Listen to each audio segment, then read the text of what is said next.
प्रदेश कांग्रेस मुख्यालय राजीव भवन में आज प्रदेश प्रवक्ताओं और पैनलिस्टों की बैठक हुई, जिसमें आगामी लोकसभा चुनावों के लिए रणनीति तैयार की गई। लोकसभा चुनावों के लिए अखिल भारतीय कांग्रेस कमेटी की ओर से नियुक्त प्रदेश मीडिया कोऑर्डिनेटर डॉक्टर अमृत गिल ने आज पार्टी प्रवक्ताओं व पैनलिस्टों के साथ बैठक की। बैठक के बाद मीडिया से रूबरू होते हुए अमृत गिल ने बताया कि कांग्रेस की विचारधारा हमेशा से सर्वोदय पक्ष के समर्थन में रही है।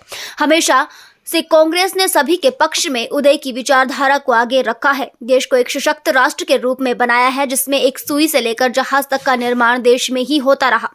उन्होंने कहा कि आज के समय में देश में कांग्रेस की भारत जोड़ो न्याय यात्रा चल रही है। इसके विभिन्न पहलुओं और उद्देश्यों को लेकर आज शिमला में बैठक में चर्चा की गई। साथ ही आने वाले लोकसभा चुनाव में विभिन्न पहलुओं को लेकर सार्थक विचार विमर्श हुआ। उन्होंने बताया कि आज की बैठक में आगामी लोकसभा चुनाव के लिए मीडिया कोऑर्डिनेटर के पहलुओं में रणनीति तैयार की गई। आज देवों की भूमि देवभूमि हिमाचल प्रदेश में मैं आई हूँ।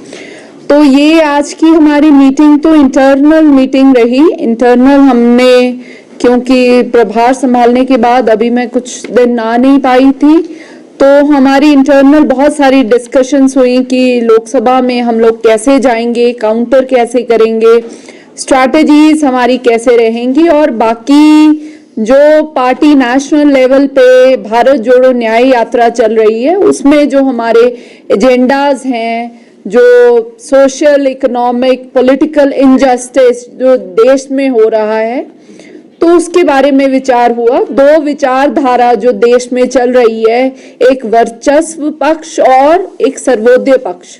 सर्वोदय पक्ष जिसकी हिमायती, जिसको हमेशा कांग्रेस की विचारधारा रही है, सभी का उदय।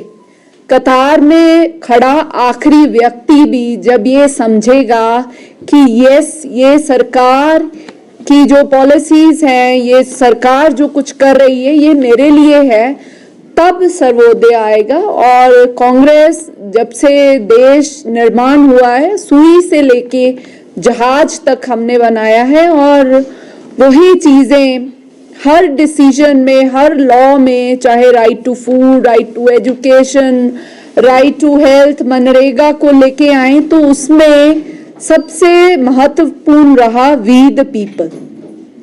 लोग सबसे ऊपर हैं, थे और रहेंगे, और इसी विचारधारा को हम लेके जाएंगे। और जो आज देश के हालात हैं,